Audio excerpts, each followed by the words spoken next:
जब मैं पैदा हुआ मैं रोया नहीं। मियाँ सोचती है कि उसके पास एक बिल्कुल आज्ञाकारी बच्चा है। हर दिन माँ के दूध और फॉर्मूला के बीच मुझे सबसे ज्यादा छत को घूरना पसंद है। पहले मियाँ सोचती है कि उसका बच्चा बस शर्मीला और चुपचाप है। उसे नहीं पता कि मैं क्यों खो जाता हूँ, क्योंकि मेरे दिमाग में एक सिस्टम इंटरफेस है जो मुझे हमेशा बदलने के लिए कहता रहता है। एक बोतल दूध पीने के बाद इंटरफेस दिखाता है कि मेरी एनर्जी बार पूरी भरी है, लेकिन फिर एक नया अलर्ट इंटरफेस पर चमकता है और मेरा ध्यान खींचता है। पहला एवोल्यूशन खुल गया है, कृपया एक एवोल्यूशन का रास्ता चुनें। 3 ऑप्शंस दिखते हैं, सब ठीक लगते हैं और मैं सोचने लगता हूँ। ऑप्शन 1, तेजी से बढ़ना। ये बढ़ने की रफ्तार को 10% बढ़ाता है, लेकिन ये मुझे ज्यादा पसंद नहीं आता। ऑप्शन 2 और 3 दोनों बेसिक ताकत बढ़ाते हैं और तुरंत फैसला करना मुश्किल है कौन सा मेरे लिए बेहतर है। सिर्फ उनके नाम से ही पता चलता है कि वे 2 अलग रास्तों पर ले जाते हैं। 3 पूरे सेकंड तक सोचने के बाद मैं अपनी पिछली जिंदगी के बारे में सोचता हूँ, जब मैं एक कंटेंट ब्लॉगर था जहां फॉलोअर्स हमेशा नए पोस्ट्स मांगते रहते थे।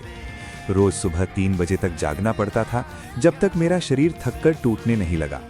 तब मुझे समझ आया कि एक मजबूत और सेहतमंद शरीर ही सब कुछ की बुनियाद है। तो मैं अपना दिमाग इंटरफेस पर लगाता हूं और ह्यूमन बीस्ट एवोल्यूशन का रास्ता चुनता हूं। मेरी फिजिक की ताकत 2 हो जाती है और मैं तुरंत अपने शरीर में बदलाव महसूस करता हूं। मेरी सांस गहरी और ठीक हो जाती है, मेरा दिमाग तेज हो जाता है, नींद गायब हो जाती है और फिर मेरा पेट पहले से भी ज्यादा जोर से गुर्राता है। लेकिन जो चीज मुझे सच में हैरान करती है वो मेरी आंखों की रोशनी है। अब मैं साफ साफ देख सकता हूँ। कमरे के उस पार LCD स्क्रीन पर चल रही न्यूज़। मैं आंखें फाड़कर स्क्रीन को घूरता हूं और बिना सोचे अपनी छोटी मुट्ठी अपने मुंह में डाल लेता हूं। मैं खुशी खुशी चबाता रहता हूं, लेकिन जैसे ही मैं पूरा खो जाता हूं, स्क्रीन अंधेरी हो जाती है। मियाँ ने उसे बंद कर दिया है। वो मेरी गीली उंगलियां भी मेरे मुंह से निकाल देती है। वो हैरान है, 1 हफ्ते का बच्चा सच में टीवी कैसे देख सकता है। वो मुझे ध्यान से देखती है और देखती है कि मेरी आंखें अजीब तरह से चमकदार और चौकन्नी हैं। वो मुझे उठाती है और स्क्रीन से दूर ले जाती है, जाते हुए कहती है, बच्चों के लिए टीवी नहीं, इससे तुम्हारी आंखों को नुकसान होगा। अंदर से मैं चिल्ला रहा हूँ, मुझे देखना है, मेरी आंखें बिल्कुल ठीक हैं। मियाँ सोचती है कि मना करने पर मैं रोने लगूंगा, लेकिन मैं सिर्फ मुंह बनाता हूँ। खुश होकर वो झुककर मेरे गाल पर एक बड़ा किस करती है। मैं अपना चेहरा घुमा लेता हूँ, कुछ बोल नहीं पाता। 17 साल के दिमागी उम्र के साथ मैं इस तरह के प्यार से ज्यादा आरामदायक नहीं हूँ, लेकिन मियाँ मेरे मुंह घुमाने को हौसला समझती है और भी एक्साइटेड हो जाती है। क्या मेरा बच्चा चाहता है कि मम्मी दूसरे गाल पर भी किस करे? और वो एक और किस करने लगती है। तभी मुझे बहुत तेज भूख लगती है। मैं अपना मुंह खोलता हूँ और 2 बार रोने की आवाज निकालता हूँ, फिर चुप हो जाता हूँ और सब्र से इंतजार करता हूँ जब मियाँ फॉर्मूला बनाती है। पिछले कुछ दिनों से मैंने और मियाँ ने अपना एक अलग सिस्टम बना लिया है। बिना आंसू के रोना, मतलब मैं भूखा हूँ। अगर मुझे डायपर बदलना हो तो मैं रोते हुए अपना डायपर खींचता हूँ। एक बच्चा जो अपनी ज़रूरतें इतनी साफ साफ बता सके, सबको बहुत सारी उलझन से बचाता है और माँ के लिए जिंदगी बहुत आसान बना देता है। मियाँ फॉर्मूला हिलाती है और चैन की सांस लेती है। काश कोको को पालना भी इतना आसान होता। उस नाम को सुनकर मेरा गाल फड़कता है और मेरा चेहरा थोड़ा सख्त हो जाता है।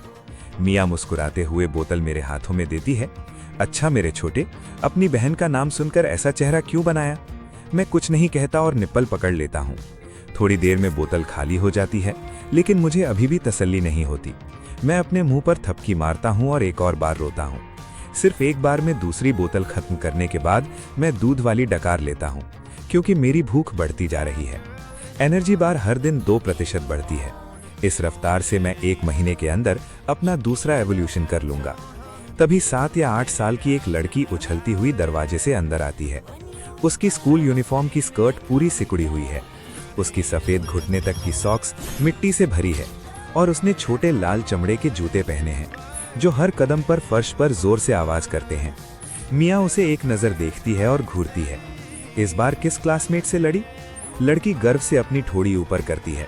मैं सुधर रही हूँ, आज मैंने 2 से लड़ाई की। मियाँ किचन में वापस काम करने लगती है। पूरे समय अपनी बेटी को डांटती रहती है। कोको गुस्से से मुंह बनाती है, लेकिन कुछ नहीं कहती। उसकी आंखें कमरे में घूमती रहती है। फिर वो मुझे देखती है जो उसे घूर रहा हूँ। मैं मुस्कुरा रहा हूँ, लेकिन ये ऐसी मुस्कान है जिसमें थोड़ा मजाक है। एक छोटी हंसी हंसती है, अपने छोटे दांत दिखाती है, फिर मेरी तरफ मुट्ठी हिलाती है, साफ चेतावनी के पीछे हट जाओ। तभी मार्कस अंदर आता है। वो मुझे उठाने के लिए बढ़ता है, लेकिन मिया उस पर सिगरेट की बू से नाक सिकोड़ती है। कोई और रास्ता ना होने पर वो अपनी आस्तीन ऊपर करता है और मदद करने किचन में चला जाता है। थोड़ी देर में पूरा परिवार रात के खाने के लिए साथ बैठता है। खाने के बीच में मार्कस फ्रिज खोलता है, फ्रीजर में हाथ डालता है, कुछ छोटी चीजें निकालता है जो कैंडी जैसी लगती हैं। मैं सोचता हूँ कि ये बिल्लियों के लिए ट्रीट्स हैं, लेकिन मार्कस एक मिया के बाउल में, कोको के बाउल में, बिल्ली की प्लेट में और अपने में डालता है, हर एक को एक पीस। कोको गुस्से में अपनी चॉपस्टिक्स पटकती है। मैं ये नहीं खाऊंगी, इसका स्वाद खराब है। तुम्हें ये हफ्ते में एक बार मिलता है और तुम शिकायत कर रही हो? क्या तुम्हें लगता है कि तुम इसके बिना वो लड़ाइयाँ जीत सकती हो? कोको एक पल के लिए रुक जाती है, मार्कस की बात सुनती है, वो अपनी नाक सिकोड़ती है उलझी हुई।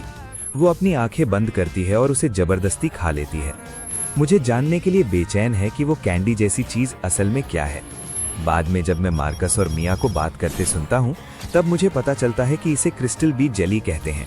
वो ऐसे शब्द बोलते हैं जो मुझे अभी पूरी तरह समझ नहीं आते, और मैं अपने चेहरे पर हैरानी छुपाने के लिए अपनी बोतल ऊपर उठाता हूँ। ये दुनिया लगता है जितना मैंने सोचा था उससे ज्यादा राज छुपा रखी है। 1 महीना गुजर जाता है। मैंने देखा कि एनर्जी बार पूरी भर गई है और मेरा दूसरा एवोल्यूशन शुरू हो गया है। फिर से ऑप्शंस। इस बार मैं सफॉर्म एवोल्यूशन का रास्ता चुनता हूँ। जैसे ही मेरी दिमागी ताकत 1 पॉइंट बढ़ती है, मुझे लगता है कि मैं मर जाऊंगा। मुझे लगता है कि मेरे आसपास समय धीमा हो गया है, और ज्यादा ठीक से कहूँ तो मेरी अपनी सोच अचानक तेज हो गई है। पिछले पूरे महीने की यादें मेरे दिमाग में बहुत तेज रफ्तार से चमकती हैं। मैं अभी भी समझने की कोशिश कर रहा हूँ कि क्या बदला है। जब मिया मुझे उठाती है और मुझे जमीन पर रखती है, जहाँ एक बड़ा लाल कपड़ा बिछा है। कपड़े पर हर तरह की छोटी चीजें रखी हैं। रिवाज के मुताबिक बच्चे के पहले महीने में ग्रैब सेरेमनी होती है। बच्चा जिस चीज को पकड़ता है, उससे उसके भविष्य के काम का पता चलता है। मैं कपड़े पर घुटने टेकता हूँ, कुछ भी पकड़ने और इसे खत्म करने के लिए तैयार। तभी अचानक सिस्टम इंटरफेस एक नया मॉड्यूल, क्लास इंटरफेस शुरू करता है। जैसे ही मैं कपड़े पर रखी चीजों को वापस देखता हूँ, हर एक के ऊपर एक करियर का नाम तैरता है। पहले एक कीबोर्ड पैनल। इंटरफेस इसे कंटेंट ब्लॉगर बताता है। कम वेट ऑन, बर्नआउट से मरने का ज्यादा खतरा, फॉलोअर्स से हमेशा अपडेट्स की मांग। मैंने कीबोर्ड को दूर धकेल दिया और बाकी कपड़े को देखता हूँ। ऑप्शंस हर जगह हैं, कुछ बहुत खतरनाक हैं। मैं एक छोर से दूसरे छोर तक रेंगता हूँ, ढूंढते हुए, जब तक मेरी आंखें 3 चीजों पर लुकती हैं: स्नाइपर, एक्सप्लोरर, स्ट्राइकर। जैसे ही ये 3 क्लासेस मेरे दिमाग में आती हैं, मैं अपने ह्यूमन बीस्ट एवोल्यूशन के रास्ते के बारे में सोचता हूँ।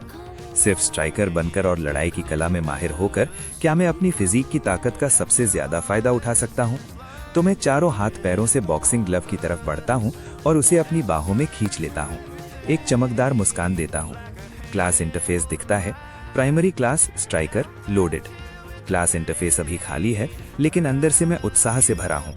अब तक मेरा एवोल्यूशन का एक ही तरीका था, बहुत ज्यादा खाना खाना। लेकिन मैं इस बात से बंधा हूँ कि एक बच्चे का पेट कितना खा सकता है, जिसका मतलब है ज्यादा से ज्यादा हर महीने एक एवोल्यूशन। अब क्लास इंटरफेस के साथ मैं इसके ऊपर स्किल्स भी सीख सकता हूँ। एक ही समय में एवॉल्व करना और मेहनत करना, ये सोच ही मुझे मुस्कुरा देती है। सेरेमनी के बाद मैं क्लास स्किल्स कैसे हासिल करूँ ये सोचने लगता हूँ। स्ट्राइकर ट्रेनिंग तब तक इंतजार करना पड़ेगा जब तक मैं ठीक से दौड़ और कूद नहीं सकता। क्लास इंटरफेस में जो बर्स्ट और एजिलिटी कोएफिशिएंट्स दिए हैं, वो शायद तभी काम करेंगे जब एक मजबूत फिजिक की बुनियाद हो। उन्हें काम करने के लिए वो बुनियाद चाहिए। वैसे भी अभी सबसे पहली चीज मेरी फिजिक को बढ़ाना है। तो अगले 1 महीने के लिए मैं पूरी तरह दूध पीने में लग जाता हूँ। हर दिन या तो माँ का दूध या बॉटल के बाद बॉटल फॉर्मूला। जल्द ही, जैसे ही एनर्जी बार बढ़ती रहती है, मैं अपना तीसरा एवोल्यूशन करता हूँ। इस बार मैं बिना सोचे ह्यूमन बीस्ट चुनता हूँ। एक बार जब मेरी फिजिक काफी मजबूत हो जाती है, एक बच्चे का शरीर एक शेर की ताकत रखेगा, अपनी रक्षा करने में सक्षम और धोखा देने वाला, मासूम दिखने वाला। कोई नहीं सोचेगा कि एक बच्चा जो अभी भी डायपर में है, असल में एक स्ट्राइकर है। मेरी फिजिक की ताकत अब 3 पर है। मुझे अपने पैरों में कच्ची ताकत महसूस होती है। मैं दोनों हाथ पालने की रेलिंग पर रखता हूँ और धीरे धीरे खुद को सीधा खड़ा करता हूँ। मियाँ ठीक उसी पल बेडरूम में आती है। ओ मेरे भगवान, बच्चा खुद से खड़ा हो गया। वो हैरानी से खुश हो जाती है। उसे यकीन नहीं होता कि उसका 2 महीने का बच्चा पहले ही खड़ा होना सीख गया है। कितना होशियार। वो खुश होती है, मुझे पकड़ने के लिए हाथ बढ़ाती है, कहीं मैं गिर न जाऊं। मिया वहां थी मुझे पकड़ने के लिए, तो मैंने और जोर लगाया। वो बड़ा फैमिली बेड मेरा ट्रेनिंग ग्राउंड बन गया। मैंने बिना हाथ लगाए सिर्फ पैरों से खड़ा होने की कोशिश की। मुश्किल से 12 बार गिरने के बाद मैं सीधा खड़ा हो गया। थोड़ा लड़खड़ा रहा था, पर खड़ा था। जब मेरा बैलेंस बन गया तो मैंने एक कदम चलने की कोशिश की। पहले तो मैं उसे ठीक से कंट्रोल नहीं कर पाया। हर कदम गिरने पर खत्म होता था, लेकिन हर बार जब मैं मैट्रेस पर गिरता तो पूरी एनर्जी के साथ वापस उठ जाता। मिया बगल से देख रही थी और जब मैं कोशिश करता तो वो प्यार से मुस्कुराती। मैं पूरे आधे घंटे तक ये करता रहा जब तक थकान नहीं हो गई। जब मेरा स्टेटस 45% हो गया तो मैं मैट्रेस पर गिर गया और कुछ ही सेकंड्स में बेहोश हो गया।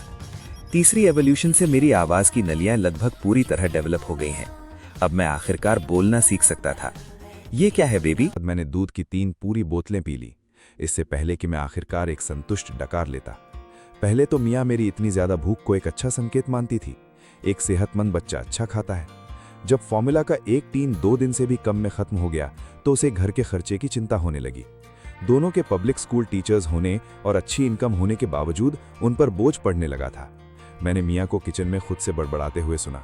वो कह रही थी कि वो वापस स्कूल जाकर पढ़ाएगी ताकि एक्स्ट्रा क्लास आवर्स से ज्यादा पैसे कमा सके और फाइनेंशियल प्रेशर कम हो। मैंने ना समझने का नाटक किया, लेकिन अंदर ही अंदर मैं हिसाब लगा रहा था। जैसे जैसे मैं इवॉल्व होता जाऊंगा मेरा खाना पीना और बढ़ता जाएगा। क्या होगा जब फैमिली मेरा खर्चा नहीं उठा पाएगी? मुझे और पैसे कमाने का कोई तरीका ढूंढना होगा। माना कि 3 महीने से कम के बच्चे के लिए घर के खर्चों के बारे में सोचना थोड़ा जल्दी है। मैं अभी इस बात को छोड़ देता हूँ। हो सकता है अगले महीने स्कूल जाने से कुछ आइडियाज मिल जाएं। अगली शाम पूरा परिवार डिनर के लिए इकट्ठा हुआ। मार्कस अच्छी खबर लाया। स्कूल ने उसे एडवांस क्लास पढ़ाने के लिए ट्रांसफर कर दिया है। इस पोजीशन के साथ उसकी इनकम बहुत बढ़ जाएगी और उसके करियर के मौके भी। मार्कस ने टेबल पर एक बियर खोली और मुस्कुराते हुए पी। ये सच में सबके लिए अच्छी खबर थी।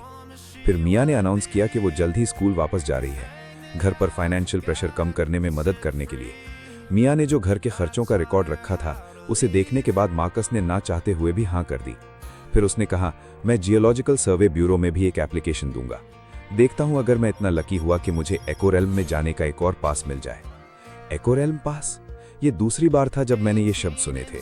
3 महीने के बच्चे की इंस्टिंक्ट्स के साथ मुझे लगा कि ये कोई बहुत खतरनाक जगह है। कोको उदास चेहरे के साथ बैठी थी, बड़ों की बातें चुपचाप सुन रही थी। उसके समझ में आया कि उसका छोटा भाई बहुत ज्यादा खाता है और इसलिए उसे अब पॉकेट मनी नहीं मिलेगी। उसने अपना सर ऊपर किया और मुझे घूरा। इतना दूध पीने का क्या फायदा? तुम तो उसे पेशाब में निकाल देते हो। कभी पानी पीने के बारे में सुना है? मैं ना समझने का नाटक करता हूँ और उस पर सबसे खाली मुस्कान के साथ चमकता हूँ जो मैं दे सकता था। फिर मैंने अपने मुंह के कोने से लार पूछी, और तुम्हें उसकी बुराई करने की हिम्मत कैसे हुई? मियाँ ने कोको को गुस्से से देखा। तुम हर मील में सिर्फ मीट से अपनी प्लेट भर लेती हो। मैं तुम्हें कहती रहती हूँ कि सब्जियां भी खाओ और तुम कभी नहीं सुनती। मुझे ताकत के लिए मीट चाहिए। मैं 2 क्लासमेट्स को और कैसे हराऊंगा? एक पल के लिए पूरी टेबल पर शोर मच गया और किसी तरह इस शोर ने डिनर को और गर्म बना दिया। 1 हफ्ते तक बेसिक्स की प्रैक्टिस करने के बाद मुझे आखिरकार असली कॉम्बैट ट्रेनिंग का पहला स्वाद मिला। मेरा स्पारिंग पार्टनर फैमिली की बिल्ली पंपकिन थी। जब से मैंने ट्रेनिंग शुरू की थी, पंपकिन बगल से देख रही थी। हैरानी की बात है, जब से मेरी दूसरी एवोल्यूशन ने 1 पॉइंट इंटेलिजेंस का बढ़ाया था, मुझे लगता था कि मैं बिल्ली की म्याऊ में क्या कह रही है वो समझ सकता हूँ। पंपकिन ने मुझे कुछ बार म्याऊ किया। मैं पूरी तरह समझ गया कि वो स्पार करना चाहती है। मैं पोजीशन में आ गया। पंपकिन मेरे सामने सीधी खड़ी हो गई, मुझे घूरते हुए। एक लड़का, एक बिल्ली, साइज में एक जैसे, वजन में बराबर। मेरी आंखों में लड़ने का जज्बा जल रहा था। अगली सेकंड पंपकिन ने छलांग लगाई, सीधा मेरी तरफ आते हुए। मैं अपनी जगह पर खड़ा नहीं रह पाया और सीधा पीठ के बल गिर गया। पंपकिन मेरे ऊपर खड़ी थी। उसके दोनों अगले पंजे मेरी छाती पर दबा रहे थे। हम एक दूसरे को घूर रहे थे। अजीब सा माहौल दोनों तरफ था। पंपकिन ने एक म्याऊ की। ट्रांसलेशन, क्या तुम्हें सच में लगता है कि ये काम करेगा? क्या तुम खरूद को बचा भी सकते हो? मैंने कभी नहीं सोचा था कि एक स्ट्राइकर के रूप में मेरी पहली लड़ाई टोटल नॉकआउट में खत्म होगी। उसके बाद मैंने और भी ज्यादा ध्यान से ट्रेनिंग में खरूद को झोंक दिया, जब तक मेरी चौथी एवोल्यूशन ने मेरे फिजिक को फिर से बढ़ाया। अब मैं साफ हुक्स मार सकता था और सही फुटवर्क के साथ स्मूथ कॉम्बोज बना सकता था। मैंने स्किल पैनल को फिर से चेक किया। सिर्फ 6 महीने के बच्चे के लिए मैं सच में अपनी प्रोग्रेस से खुश था। इस रफ्तार से मैं 1 साल का होने से पहले लेवल 1 स्ट्राइकर बन जाऊंगा। अगर मैं आज फिश टेक्निक EXP को 100 तक पहुंचा दूं, स्किल लेवल अप होने पर रिवॉर्ड्स मिलने चाहिए। मैं उसके लिए एक्साइटेड था। जिस पल मैंने बेसिक फिश टेक्निक को लेवल 1 पर पहुंचाया, क्लास इंटरफेस पर तुरंत एक रिवॉर्ड नोटिफिकेशन आ गया। 3 फ्री एट्रीब्यूट पॉइंट्स। मैंने बिना सोचे समझे वो तीनों फिजिक में डाल दिए। बाहर से मैं अपनी उम्र के दूसरे बच्चों से थोड़ा ही लंबा दिखता था, लेकिन कपड़ों के नीचे मेरा शरीर सच में बना हुआ था। इतना खाने की वजह से मेरा बॉडी फैट थोड़ा ज्यादा था और रोज की तेज ट्रेनिंग से भी 6 पैक नहीं बने थे, लेकिन मेरे अंदर जो एनर्जी थी उसमें पहले से ही एक इंसानी जानवर जैसा एहसास था। अब मैं दोनों एवोल्यूशन पाथ्स की प्रोग्रेस देख सकता था। 11.05 के फिजिक स्टैट के साथ मुझे लगा कि 30% तक पहुंचने से juvenile human beast stage unlock हो जाएगा। आज की एक्स्ट्रा ट्रेनिंग खत्म करने के बाद मैं चुपचाप स्टडी रूम के दरवाजे पर गया और मिया को ऑनलाइन क्लास पढ़ाते हुए सुना। वबा एक क्लासिकल टेक्स्ट पढ़ा रही थी जिसका नाम पीच ब्लॉसम स्प्रिंग था। उसने टेक्स्ट को पढ़ना खत्म कर दिया था और अब उसके पीछे की कहानी बता रही थी। बसंत की हवा आड़ू के बगीचे से गुजर रही है, सब कुछ शांति में है। पीच ब्लॉसम स्प्रिंग पुराने जमाने में वॉइड में जाने के कुछ गिने चुने रास्तों में से एक था। उसकी असली जगह धरती पर नहीं है, वो कहीं बहुत दूर है जहां हम सोच भी नहीं सकते। वो आड़ू के बगीचे से एक अलग दुनिया के पुल के जरिए जुड़ा हुआ था। पुराने लोग वापस क्यों नहीं आ पाते थे? क्योंकि उन्होंने अभी तक उस अलग दुनिया के पुल को कंट्रोल करना नहीं सीखा था। आज नेशनल वॉइड एंट्रेंस नंबर 3 के जरिए कोई भी आसानी से पीच ब्लॉसम स्प्रिंग जा सकता है। मैं दरवाजे के पास खड़ा होकर चुपचाप सुनता हूं। तो ये है वॉइड, लेकिन एकोरेल्म में असल में क्या है? डिनर के बाद मार्कस ने मुझे और साफ जवाब दिया। वॉइड एक ऐसी जगह है जहां वक्त और जगह सब कुछ गड़बड़ है। एक कदम आगे बढ़ने से तुम पूरी तरह किसी और दुनिया में पहुंच सकते हो। सिर्फ कुछ सेकंड्स के लिए खड़े रहो और बाहर 100 साल गुजर चुके होंगे। एकोरेल्म वॉइड के अंदर एक खास चीज है। ये वक्त और जगह के एक खास हिस्से की कॉपी है। मानो तुमने घर पर एक दिन बिताया तो वॉइड उस दिन को कई बार कॉपी कर देता है। कॉपी सिर्फ एक कॉपी है, लेकिन उसमें सब कुछ असली है। बाहर के लोग एकोरेल्म में रास्तों से घुसते हैं ताकि रिसोर्सेज जमा कर सकें। सीधे शब्दों में ये एक गेम में डंजन चलाने जैसा है। मार्कस ने बात खत्म की और देखा कि मैं अभी भी सोच रहा हूँ। क्या तुम्हें सच में ये सब समझ आया? मैंने गंभीरता से सर हिलाया, लेकिन अगले ही सेकंड मेरा चेहरा रुक गया। डैड, क्या होगा अगर हम ही कॉपी हैं? मार्कस सच में हैरान दिखा। उसके बेटे को ना सिर्फ एक्सप्लेनेशन समझ आया, बल्कि वो खुद ही बातों को जोड़ रहा था। मार्कस हंसा और समझाया, कॉपी की हुई चीजें जैसे ही अपने एकोरेल्म से बाहर निकलती हैं, वो खत्म हो जाती हैं। हमारी दुनिया के लोग वॉइड में आजादी से घूम सकते हैं, तो हम कॉपीज नहीं हो सकते। थोड़ी देर बाद मार्कस ने देखा कि मैंने अपनी रोज की ट्रेनिंग शुरू कर दी है। उसने मुझे कुछ देर पहले भी देखा था, कॉम्बैट मैनुअल पढ़ते हुए। जैसे जैसे मैं पढ़ता, मूव्स कॉपी करता, हर टेक्निक पर खुद से काम करता। लेकिन आज जैसे ही वो जाने के लिए मुड़ा, जो कॉम्बिनेशन में कर रहा था, उसने मार्कस को वहीं रोक दिया। वो वापस मुड़ा और अपनी आंखें मुझ पर गाड़ दी। डैड, क्या हुआ? मैंने उसके चेहरे पर अजीब सा एक्सप्रेशन देखकर ट्रेनिंग रोककर पूछा। कुछ नहीं, मार्कस ने कहा। उसकी हंसी थोड़ी रूखी थी। तुम टेक्निक्स बहुत जल्दी सीख रहे हो। फिर उसने सर हिलाया जैसे कोई फैसला कर रहा हो। कल से जब तुम्हारी बहन स्कूल से वापस आएगी तो मैं तुम दोनों को साथ में ट्रेन करूंगा। मैं बहुत खुश था। आखिर मार्कस एक पीई टीचर था। कोको दूसरी तरफ उतनी एक्साइटेड नहीं दिखी। अगली शाम मार्कस ने कोको को फिटनेस रूटीन शुरू करवाया। फिर उसने अपना ध्यान मेरी कॉम्बैट टेक्निक को गाइड करने पर लगाया। देखते हुए कि मेरा फिस्ट वर्क पहले ही बेसिक्स से आगे निकल चुका है, उसने मुझे फंडामेंटल किक सिखाए। उसने हर मूव को स्टेप बाय स्टेप समझाया। मैं कॉपी करते हुए मूव बाय मूव उसके साथ चलता रहा, लगातार डिटेल्स को ठीक करता रहा। धीरे धीरे ये नेचुरल लगने लगा। फिर मेरे सामने एक नया इंटरफेस नोटिफिकेशन दिखा। मैं एक पल के लिए हैरान होकर पलक झपकाया। फिर एक पूरी एक्साइटमेंट की लहर मुझ पर छा गई। आखिरी इंटरफेस मॉड्यूल आखिरकार अनलॉक हो गया था। मैंने तुरंत मिरर मोड एक्टिवेट किया, उसे टेस्ट करने के लिए। मेरी आंखें की पुतलियां सिकुड़ गईं और मेरी नजर एक पल में तेज हो गई। मेरी आंखें एक हाई डेफिनेशन कैमरा जैसी हो गईं। मार्कस जो भी मूव दिखाता है, मैं उसके हर डिटेल को ध्यान से देखता हूँ, कॉपी करता हूँ और किक करता हूँ। हर बार प्रैक्टिस करने से मेरी टेक्निक और साफ होती जाती है। मार्कस को लगने लगता है कि उसके बेटे में कुछ अलग है। कुछ देर पहले तक उसके बेटे को सुधार की जरूरत थी, इसलिए उसे करना पड़ा छोटे मोटे बदलाव यहाँ वहां। अब अचानक हर एक मूव बिल्कुल सही है। अपने बहुत ही खास बेटे को देखते हुए मार्कस ने धीरे से एक लंबी सांस ली। जब उसने और मिया ने दूसरा बच्चा करने का सोचा था, उन्होंने बस एक शांत बच्चे की उम्मीद की थी, कोको जैसा। बिल्कुल नहीं, लेकिन इसकी जगह उन्हें एक प्रतिभाशाली बच्चा मिला। 1 महीने में ही उसकी आंखों की रोशनी पूरी तरह से डेवलप हो गई थी। रेंगना, खड़ा होना, चलना, सब कुछ उसने खुद ही किया। 3 महीने तक वो दौड़ने, कूदने और खुद ही लड़ने की टेक्निक सीख। मार्कस ने नेशनल प्रोडिजी डेवलपमेंट एक्ट के बारे में देखा और पेरेंट्स को मिलने वाला 10 मिलियन युआन का सपोर्ट ग्रांट ले लिया। उसका दिमाग चलने लगता है। जब मुझे पता चलता है कि प्रोडिजी माने जाने पर 10 मिलियन का ग्रांट मिलता है तो मैंने मार्कस को तुरंत मेरा नाम लिखवाने के लिए कहा। हमने एप्लीकेशन ऑनलाइन सबमिट की, लेकिन आखिर में क्योंकि मैं मिनिमम एज रिक्वायरमेंट तक नहीं पहुंचा था, जो कि 2 साल थी, एप्लीकेशन रिजेक्ट हो गई। मार्कस मुझे इसके बारे में टेंशन न लेने को कहता है। एक नेशनल लेवल के प्रोग्राम के स्टैंडर्ड्स बहुत हाई होते हैं, अगर हम क्वालिफाई नहीं करते तो ठीक है, लेकिन मैं ये मानने को तैयार नहीं था। मैंने मार्कस से 5 टेराबाइट्स का स्टडी मटेरियल डाउनलोड करवाया और अपने दिन घर पर मिरर मोड में पूरी ताकत से EXP ग्राइंड करते हुए बिताए। ये सब उस 10 मिलियन के ग्रांट के लिए। उस शाम वीकली सप्लीमेंट का टाइम आ गया। मिया ने फ्रिज से क्रिस्टल बी जेली के 4 टुकड़े निकाले। जैसे ही वो उन्हें देने लगी, मैं बोला, माँ, क्या मैं भी थोड़ा ले सकता हूँ? शायद इसलिए कि मेरे सारे दांत आ चुके थे और मैं मछली और मीट ठीक से खा रहा था, मिया ने मुझे अपना एक टुकड़ा दिया। ये चीज सच में उतनी ही खराब थी जितना कोको ने बताया था। मिया ने एक छोटा टुकड़ा काटा और उसे गर्म पानी में घोला, और जो खुशबू उठी वो बिल्कुल ही अलग थी। लेकिन एवोल्यूशन के लिए मैंने खुद को तैयार किया, चेहरा पक्का किया, सांस रोकी। मैंने इसे कड़वी दवा की शॉट की तरह पी लिया। जब ये पूरा अंदर चला गया, तभी मैंने दोबारा सांस लेने की हिम्मत की। पहले तो कीड़े की बदबू मेरे मुंह में फैल गई और मुझे उल्टी आने लगी। फिर एक गर्मी की लहर मेरे गले से नीचे उतरी और ये बहुत अच्छा लगा। इंटरफेस ने मुझे एनर्जी बार बढ़ने की जानकारी दी और वो नंबर देखकर मैं हैरान रह गया। क्रिस्टल बी जेली का एक पूरा टुकड़ा 10 ग्राम का होता है। मैंने 1 ग्राम से भी कम लिया था और एनर्जी बार 2% बढ़ गया। 1 ग्राम पूरे 1 दिन के फॉर्मूला के बराबर था। वॉइड से आया हुआ खाना सच में कुछ अलग ही है। अगले 2 हफ्तों तक मैंने पूरा ध्यान किक्स और फुटवर्क पर दिया। पूरे समय मिरर मोड चलता रहा। मेरी किक टेक्निक और फुटवर्क दोनों लेवल 1 तक बढ़ गए। इन दोनों लेवल अप से मुझे कुल 6 फ्री एट्रीब्यूट पॉइंट्स मिले। इस बार मैंने उन सब को फिजिक में नहीं डाला। टैलेंट इंटरफेस में मिरर मोड के नोट को देखते हुए उसमें लिखा था कि बेहतर मिररिंग रिजल्ट्स के लिए मेंटल पावर बढ़ानी होगी। तो मैंने इंटरफेस खोला और सारे 6 पॉइंट्स मेंटल में डाल दिए। एहसास तुरंत हुआ जैसे मेरे सर पर बर्फ का पानी डाल दिया हो। हड्डियों तक ठंडा, मेरी खोपड़ी सुन्न हो गई, मेरे माथे की नसें उभरने लगीं। मेरा दिमाग ऐसा लग रहा था जैसे फट रहा हो। लेकिन जब मैंने दोबारा आंखें खोली तो पूरी दुनिया और तेज दिखने लगी। मैंने टेस्ट की तरह मिरर मोड एक्टिवेट किया।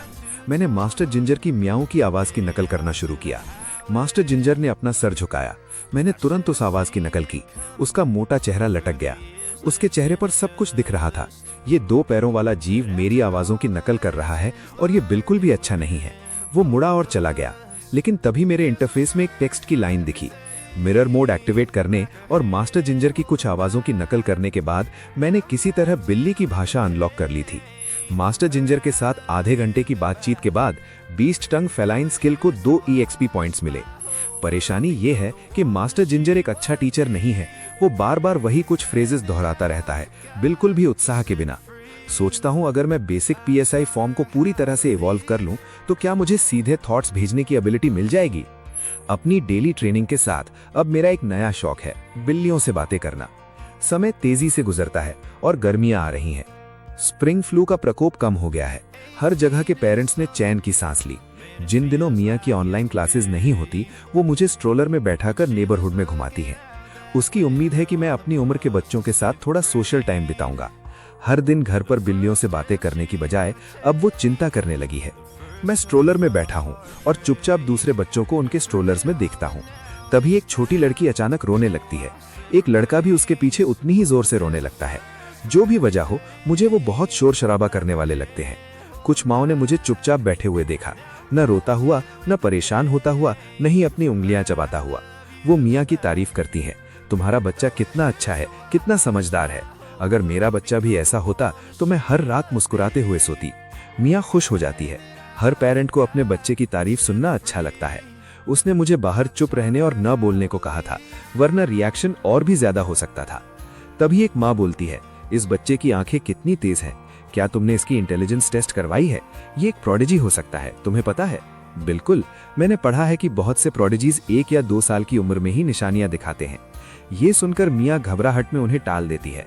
वो अभी भी सोच रही थी कि क्या कहे जब एक माँ स्ट्रोलर के पास आती है। वो एक उंगली उठाती है और चमकती मुस्कान के साथ पूछती है, ये कितने हैं?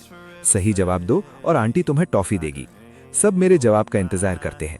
आखिर एक बच्चे के लिए जो हार्डली 6 महीने का है, सवाल समझना और कुछ शब्द भी बोलना एक खास इंटेलिजेंस का सबूत होगा।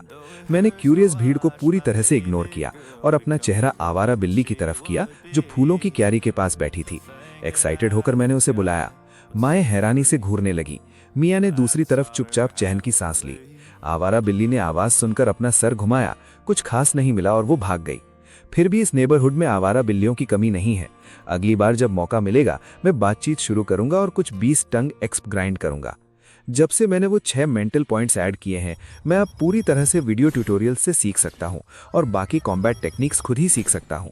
स्ट्राइकर क्लास को लेवल अप होने के लिए बस 21% और एक्सपी चाहिए। मुझे बहुत उत्साह महसूस होता है। मैं ये जानने का इंतजार नहीं कर सकता कि अगला लेवल क्या रिवॉर्ड्स और इफेक्ट्स लाएगा। अगले कुछ दिनों में मैं दिन में 3 ट्रेनिंग सेशंस करता हूं और इंटरफेस के नंबर्स को लगातार देखता रहता हूं।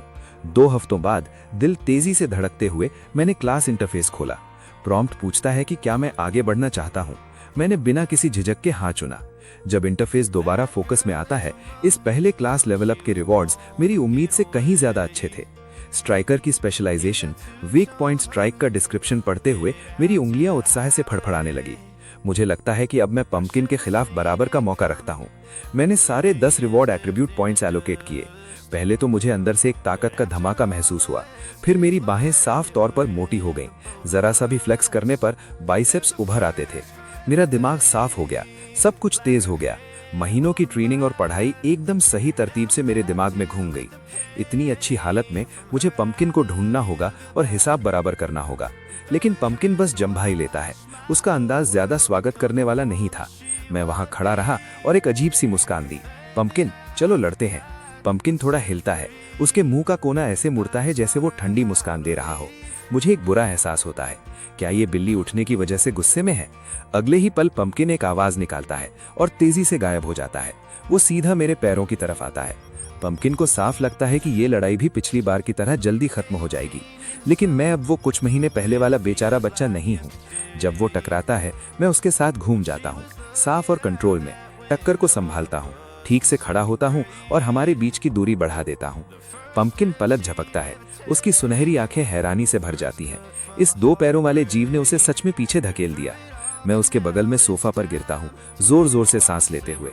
लड़ाई सिर्फ कुछ मिनट चली, लेकिन पूरी लड़ाई में जो फोकस मैंने बनाए रखा था, उसने मुझे पूरी तरह से थका दिया था। इंटरफेस पर एक्सपी गेन, वो लड़ाई एक पूरे घंटे की इंटेंस ट्रेनिंग के बराबर थी।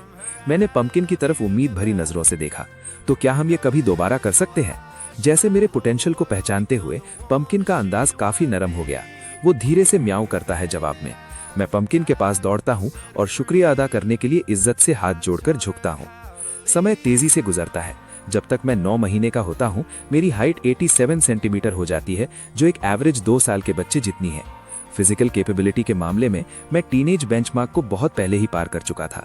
इस दुनिया में पेरेंट्स बच्चों के डेवलपमेंट पर बहुत ज्यादा ध्यान देते हैं और क्रिस्टल बी जेली मिलने की वजह से बहुत से बच्चे बहुत तेजी से डेवलप होते हैं। 1 साल का बच्चा जो चलता है और खुद खाना खाता है, यहाँ कुछ भी अनयूजुअल नहीं है। एक दिन मैं स्पार्कलिंग वाटर का एक कैन कोको के पास ले जाता हूँ। वो मुझे आते हुए देखती है और तुरंत अपनी आंखें छोटी कर लेती है। क्या चाहिए तुम्हें? ये तुम्हारे लिए है। मैं कैन आगे बढ़ाता हूँ। क्या तुम मेरी स्पारिंग पार्टनर बनोगी? कोको मुझे घूरती है। उसे यकीन था कि उसने गलत सुना है।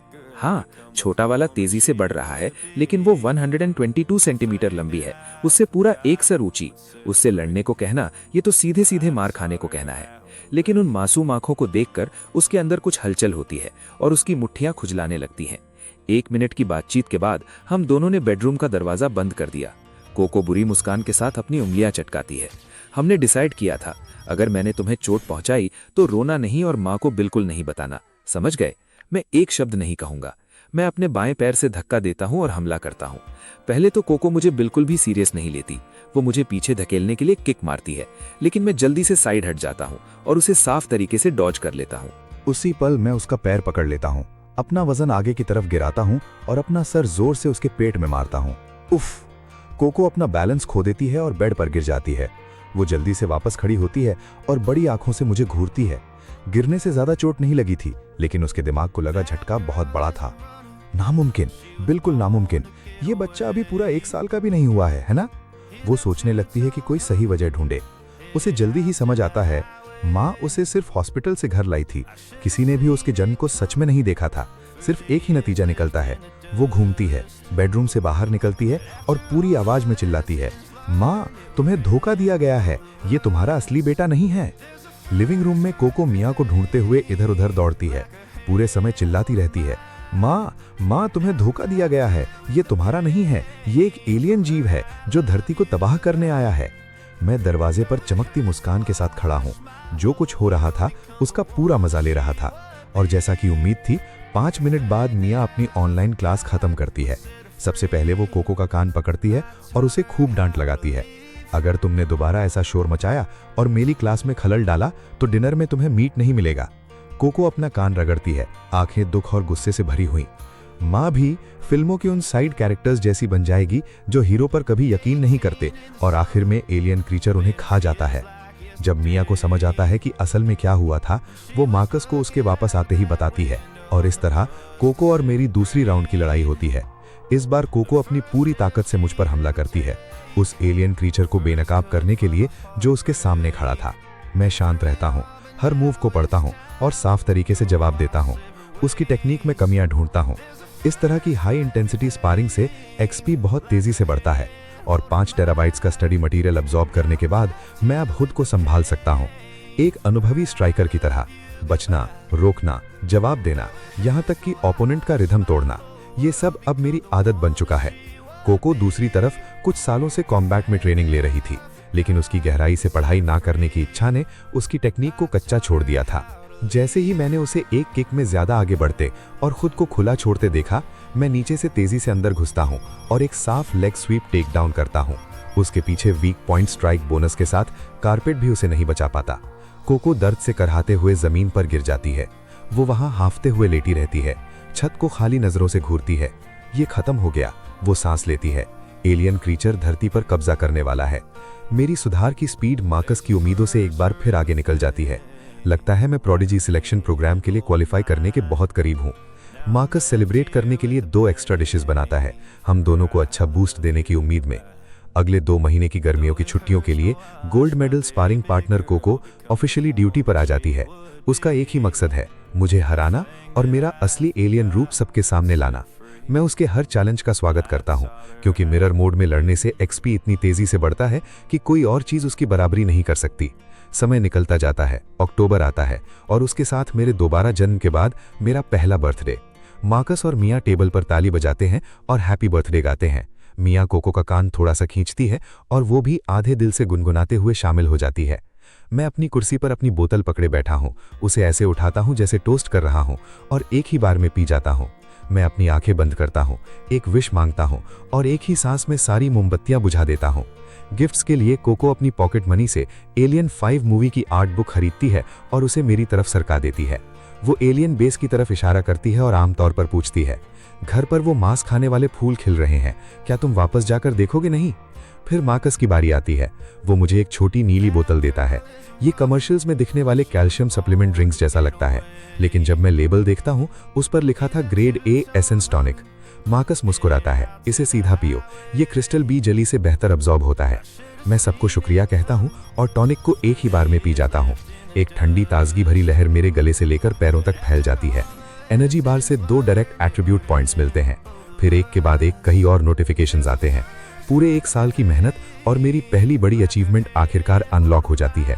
30 पॉइंट्स फिजिक के साथ मैं अब एक फिजिकली एक्टिव एडल्ट मेल के बराबर हूँ। मैंने डिटेल्ड रिवॉर्ड डिस्क्रिप्शन खोला।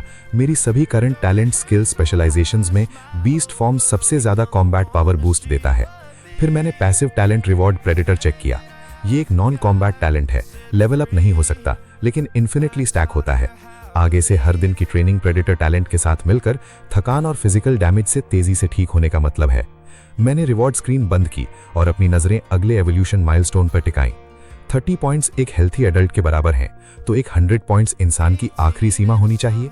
और अल्टीमेट फॉर्म की बात करें तो क्या वो इंसानी शरीर की सीमाओं से बिल्कुल परे हो सकता है?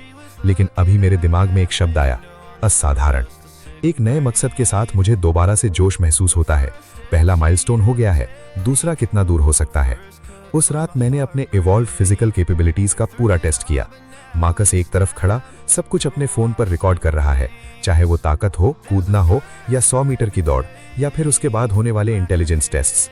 हर नतीजा प्रोडिजी सिलेक्शन प्रोग्राम के थ्रेशहोल्ड से बहुत ऊपर आता है। मार्कस को मुश्किल से यकीन होता है कि उसका बच्चा अभी सिर्फ 1 साल का हुआ है और उसने पहले ही प्रोग्राम की हर रिक्वायरमेंट पूरी कर ली है। वो तुरंत सारे एप्लीकेशन मटेरियल्स अपलोड कर देता है। हम मिया को बुलाते हैं और उसे बताते हैं कि एप्लीकेशन सबमिट हो गई है। फैमिली चुपचाप इंतजार में बैठ जाती है, ऑफिशियल जवाब का इंतजार करते हुए। जब हम सब सोच रहे थे कि ऑफिस बंद हो गया है और हमें कल तक इंतजार करना पड़ेगा, दरवाजे पर दस्तक होती है। क्या मिस्टर मार्कस घर पर है? मैं रजिस्ट्रेशन ऑफिस से हूँ। उसी पल इनबॉक्स में एक ईमेल आता है। ये कंफर्म करता है कि एक रिप्रेजेंटेटिव दरवाजे पर है। वो सीधे हमारे पास आए। ये तो बहुत तेज था। मार्कस विजिटर के क्रेडेंशियल्स चेक करता है, उसे अंदर आने देने से पहले। विजिटर डायरेक्टर ग्रांट है, जो प्रोविंशियल डिपार्टमेंट ऑफ एजुकेशन के एडवांस टैलेंट डेवलपमेंट डिवीजन के डेप्यूटी डायरेक्टर हैं। जैसे ही दरवाजा बंद होता है, डायरेक्टर ग्रांट मार्कस और मिया के साथ एप्लीकेशन डिटेल्स देखते हैं, फिर पूछते हैं कि यंग गाय कहाँ है। मार्कस एक सांस लेता है और बेडरूम का दरवाजा खोलता है। उसके बच्चे ने काफी देर तक लो प्रोफाइल रखा है। अब वक्त आ गया है कि वो दिखाए कि वो क्या है। डायरेक्टर ग्रांट अपने सामने बच्चे को देखते हैं, जो तेजी से चलता है और साफ बोलता है। फिर अपने हाथों में फाइल पर वापस देखते हैं। 1 साल का। उसने बहुत से गिफ्टेड बच्चे देखे थे और सोचा था कि वो तैयार है, लेकिन अभी दुनिया थोड़ी अजीब लग रही थी। उसने मुझसे कई सवाल पूछे, मेरी आइडेंटिटी और अप्लाई करने के मेरे इरादे को कंफर्म करते हुए। फिर वो मेरी डिटेल्स रजिस्टर करने लगता है। जैसे ही रजिस्ट्रेशन पूरा होता है, वो अपने केस में हाथ डालता है और इलेक्ट्रॉनिक डिस्प्ले वाली एक स्मार्ट वॉच निकालता है। वो मुझे उसे पहनने को कहता है, लेकिन जैसे ही मैं ऐसा करता हूं, मुझे पता चलता है कि मैं उसे उतार नहीं पाता। डायरेक्टर ग्रांट मुस्कुराते हैं और समझाते हैं, ये फोर्स लॉक एक सेफ्टी मेजर है। एक बार सिलेक्शन खत्म हो जाए तो ये अपने आप खुल जाएगा और बाद में इसे वापस ले लिया जाएगा। वो बोलना खत्म करता है और एंट्रेंस के पास रखी शू कैबिनेट की तरफ देखता है।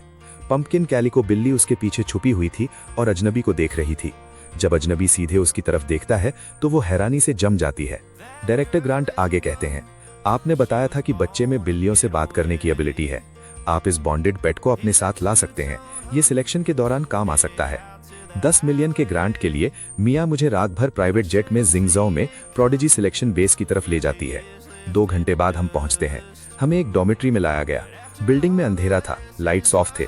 मुझे लगा सब सो रहे होंगे, लेकिन जैसे ही हम अंदर कदम रखते हैं, हमें 2 बच्चे मिलते हैं, शायद 6 या 7 साल के, जो एक दूसरे के सामने खड़े थे। टेंशन साफ महसूस हो रही थी। एक कमर पर हाथ रखे खड़ा था, पानी की बोतल पकड़े और घमंड से बोलता है, मैं 5 मीटर तक पेशाब कर सकता हूँ, क्या तुम कर सकते हो? दूसरा बच्चा अपना मुंह सिकोड़ता है और नाक से 2 लंबी स्नॉट की धाराओं को वापस अंदर खींच लेता है। संतुष्टि से चबाते हुए वो जवाब देता है, मैं कच्चा स्नॉट खा सकता हूँ, एक बार में 2, इसे हरा कर दिखाओ। 2 छोटे जीनियसेस अपने टैलेंट्स दिखा रहे थे। कोई भी दूसरे से आगे नहीं निकल पाया। ये एक ड्रॉ था। उनके स्टैंड ऑफ के बीच में उन्होंने देखा कि कई लोग बिल्डिंग में आ चुके हैं। दोनों तुरंत भाग जाते हैं। डायरेक्टर ग्रांट जल्दी से बुलाते हैं, रुको, डॉक्टर वुडी कहाँ है? कहीं बाहर गए हैं। और वो सेंटेंस पूरा होने से पहले ही गायब हो जाते हैं। मैं आसपास देखता हूँ। बाहर का एरिया एक मिलिट्री बेस है, अंदर प्रोडिजी सिलेक्शन बेस है। सिलेक्शन फैसिलिटी को मिलिट्री इंस्टॉलेशन के अंदर रखना बाहर के खतरों को रोकने का एक स्मार्ट तरीका है। डायरेक्टर ग्रांट अपना फोन निकालते हैं और किसी को हमसे मिलने के लिए बुलाने ही वाले थे जब एक यंग औरत गोल्ड रिम्ड ग्लासेस में हाथ में फोल्डर लिए हमारी तरफ आती है।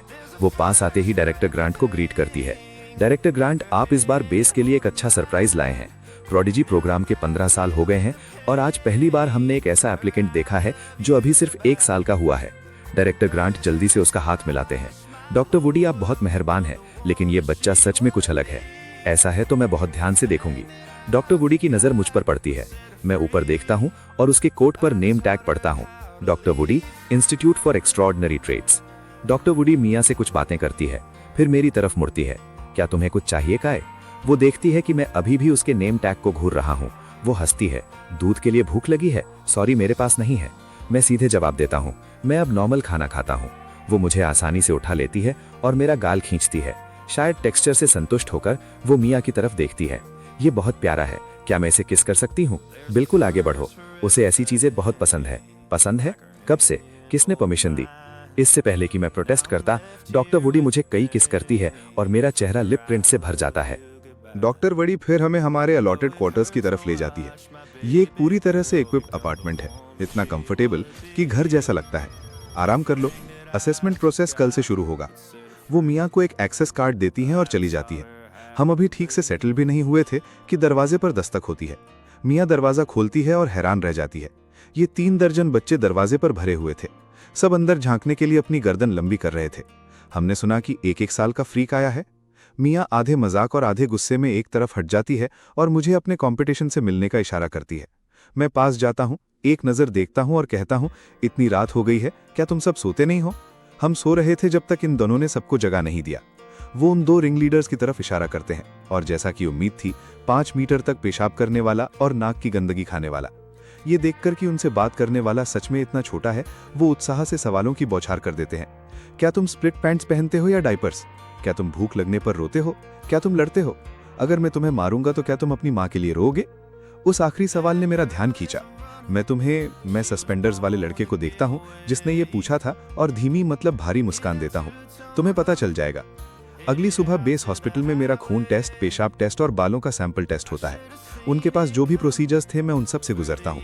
फिर डॉक्टर वड़ी के बताए अनुसार मैं स्मार्ट वॉच से बात करता हूँ और स्क्रीन पर एक जानकारी का बॉक्स खुल जाता है। डॉक्टर वड़ी समझाती हैं, पोटेंशियल स्कोर ही वो मुख्य चीज़ है जो ये तय करती है कि तुम सिलेक्शन में पास होगे या नहीं। तुम्हारा हर काम यहाँ पर असेसमेंट का हिस्सा है। हम ऐसे बच्चे ढूंढ रहे हैं जिनके पोटेंशियल स्कोर ज़्यादा हों। मैं समझने का इशारा करने के लिए सर हिलाता हूँ, फिर कंफर्म करता हूँ। अभी 126 कैंडिडेट्स इस सिलेक्शन में हिस्सा ले रहे हैं। जैसे ही मैं हॉस्पिटल से बाहर निकलता हूँ, घड़ी बीप्स करती है।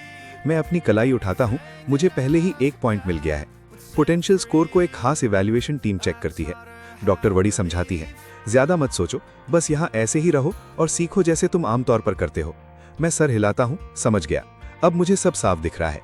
मेरी आम रूटीन है खाना, सोना और एक्सपी बढ़ाना, तो मैं बस उन्हें देखने दूंगा। घड़ी फिर से बीप्स करती है। मैंने सोचा था कि सिलेक्शन में एग्जाम्स, फिजिकल टेस्ट, शायद रिंग में लड़ाई होगी, लेकिन शेड्यूल में पहली चीज़ एक क्लास है। जब मैं सब्जेक्ट का नाम देखता हूँ तो तुरंत एक्साइटेड हो जाता हूँ। आज के लेसन में माइंड कल्टीवेशन मेथड। एक छोटे क्लासरूम में एक सफ़ेद बालों वाले टीचर माइंड कल्टीवेशन मेथड की बुनियादी बातें बताते हैं। कमरे में सब 4 स्टूडेंट्स अभी आए हैं और बाकी 3 पहले से जाने पहचाने चेहरे हैं। 5 मीटर पेशाब करने वाला बच्चा, नाक की गंदगी खाने वाला और किटन सस्पेंडर्स। वो तीनों मुश्किल से ध्यान दे रहे हैं। हर थोड़ी देर में वो मुड़ते हैं और मुझ पर मुंह बनाते हैं। ये इतना छोटा है, क्या ये कुछ भी समझ सकता है? नाक की गंदगी खाने वाला धीरे से बड़बड़ाता है। टीचर उस पर नजर डालते हैं और आगे बढ़ते हैं। मानसिक कल्टीवेशन की बुनियाद मेडिटेशन है। एक खास कंपाउंड के साथ मिलकर मेडिटेशन के दौरान दिमाग शरीर से अलग हो सकता है और ऊंची डायमेंशनल दुनिया में जा सकता है। मेडिटेशन की समझाने के बाद टीचर 4 शीशियां निकालते हैं, हम में से हर एक के लिए एक। मैं अपनी शीशी पर लेबल देखता हूँ, उसका ढक्कन खोलता हूँ और उसे धीरे से पीता हूँ।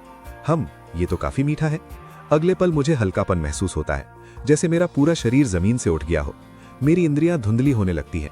टीचर के बताए अनुसार मेरी चेतना भटकती है और मैं जल्दी ही खुद को एक गहरी, पूरी अंधेरी वाली जगह में पाता हूँ। इस मेडिटेटिव यात्रा में नियम आसान है, आगे बढ़ते रहो, रुको मत। ये आसान लगता है, लेकिन थोड़ी देर बाद दबाव बढ़ता है। ये आंखें बंद करके आगे चलने जैसा है, भले ही पता हो कि रास्ते में कुछ नहीं है। दूर तक जाना जितना आसान लगता है, उससे मुश्किल है। तुम सिर्फ इतनी दूर तक जा सकते हो जब तक आंखें खोलने की इच्छा असहनीय ना हो जाए। लेकिन अभी मैं गहरी मेडिटेशन में हूँ और मैं सिर्फ महसूस करके आगे बढ़ सकता हूँ। 8 मिनट में 5 मीटर पेशाब करने वाला बच्चा और नाक की गंदगी खाने वाला पसीने से भीग जाते हैं और तेज सांस लेते हैं। वो मेडिटेशन से बाहर आ जाते हैं। किटन सस्पेंडर्स थोड़ी देर और टिकता है। 10 मिनट बाद वो अपनी आंखें खोलता है। वो थकी हुई लेकिन जीत की मुस्कान के साथ दूसरे 2 को देखता है। फिर वो तीनों मेरी तरफ देखने लगते हैं। उनके चेहरे पर हैरानी आ जाती है। क्या ये छोटा बच्चा सच में उनसे ज्यादा मानसिक ताकत रख सकता है? वो तीनों अजीब चेहरे बनाकर क्लासरूम से बाहर निकल जाते हैं। जैसे ही वो बाहर आते हैं, खुद को रोक नहीं पाते। थोड़ी देर में बच्चों का झुंड एक एक करके दौड़ता हुआ आता है, क्लासरूम की खिड़की के बाहर खुद को दबाते हुए। ऐसा नहीं हो सकता कि वो सो गया हो, है ना? हाँ ठीक है। क्या तुम्हें सच में लगता है कि कोई उस फोकस सीरम को पीने के बाद सो सकता है? हाँ ठीक है, मैं अपनी ही टांग क्यों खींचूंगा? जबकि वो बाहर बातें कर रहे होते हैं, मैं क्लासरूम के अंदर धीरे से अपनी आंखें खोलता हूँ। मैं अपनी घड़ी चेक करता हूँ। सिर्फ 14 मिनट गुजरे हैं। फिर भी ऐसा लगता है जैसे मैंने पूरे 3 दिन और रातें जी ली हों। मैं एक धीमी सांस छोड़ता हूँ और अपना स्टैट पैनल खोलता हूँ। जैसे ही मैं नंबर्स देखता हूँ, मेरा मूड ठीक हो जाता है। ये पहली बार है जब मेरे मानसिक स्टैट्स असली ट्रेनिंग से बढ़े हैं। लगता है इस जगह आना सही फैसला था। एकेडमी में आने के बाद से मैंने जल्दी ही खत्म कर लिया है अपने पहले राउंड के लेसन्स। आगे आने वाले कोर्सेज के नाम देखते हुए मुझे उत्साह महसूस होता है। जब से मैं पैदा हुआ हूँ, मेरे मानसिक स्टैट्स सिर्फ पैनल रिवॉर्ड पॉइंट से ही बढ़े हैं। मैंने कभी सोचा नहीं था कि दिमाग को ट्रेन करने के लिए असली टेक्निक्स भी होती हैं।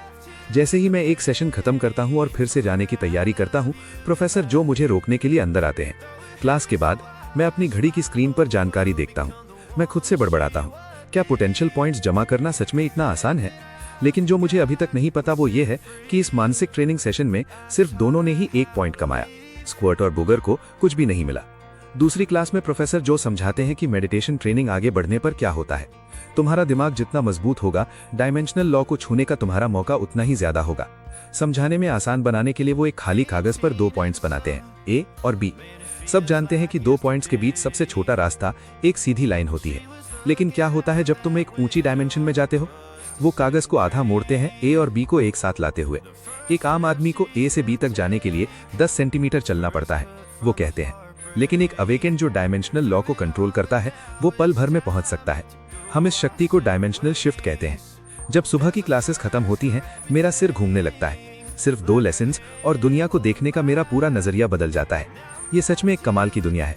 Lunch face can say free है। गोश्त भरने के बाद मैंने कैफेटेरिया वाली लेडी से कहा कि मुझे हनी वर्म जेल के 2 टुकड़े काट दे।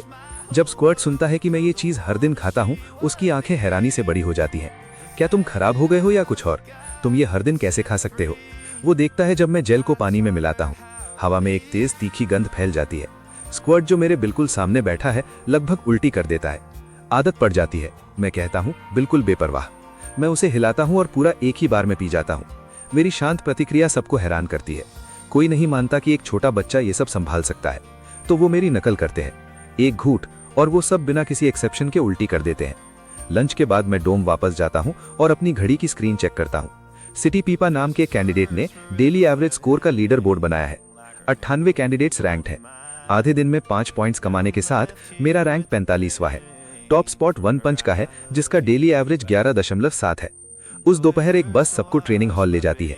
जैसे ही मैं खुला मैदान और सारे इक्विपमेंट देखता हूँ, मेरी आंखें चमक उठती हैं और मेरा खून तेज हो जाता है।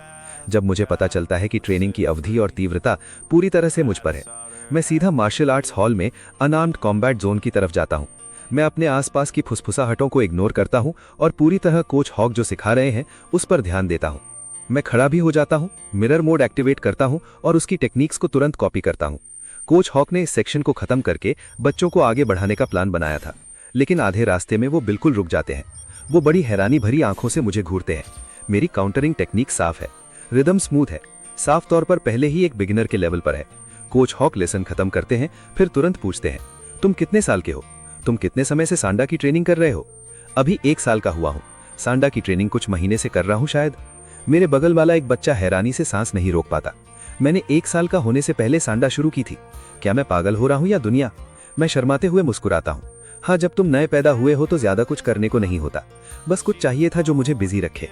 जब कोच हॉक को पता चलता है कि मैं लगभग पूरी तरह से खुद से सीखा हूँ और कुछ ही महीनों में इस लेवल तक पहुंच गया हूँ, तो वो एक नेम कार्ड निकालते हैं और मुझे देते हैं।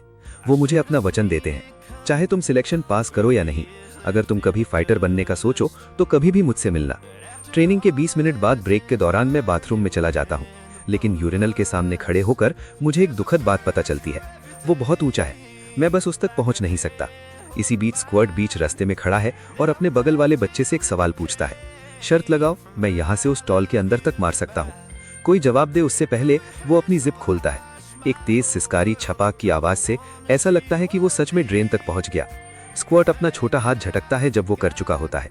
ये मेरा गेस्ट है, पूरे जोंग जू में हराया नहीं जा सकता, क्योंकि यहाँ ज्यादातर बच्चे छोटे हैं और उनकी ताकत कम है। वो थोड़ी देर बाद ही आराम करते हैं, लेकिन मैं एक प्रोफेशनल कोच के साथ हर पल का फायदा उठाता हूँ। कोच हॉक सब्र वाले हैं, मेरी टेक्निक की गलतियां बताते हैं। मैं मौका लेता हूँ और सारे बुनियादी चीजें दोहराता हूँ। जब ट्रेनिंग खत्म होती है, मैं अपना क्लास पैनल चेक करता हूँ। सुधार की रफ्तार मुझे संतुष्ट करती है। जैसे ही अनआर्म्ड कॉम्बैट सेशंस खत्म होने लगते हैं, सब हॉल के बीच में इकट्ठे होते हैं। स्पारिंग राउंड्स आखिरकार शुरू होने वाले हैं। कई कोचेस रिंग के किनारे सुरक्षा मॉनिटर के रूप में खड़े हैं। एक बार नियम बताए जाने के बाद अलग अलग स्टाइल्स के फाइटर्स प्लेटफॉर्म पर असली तीव्रता से टकराते हैं।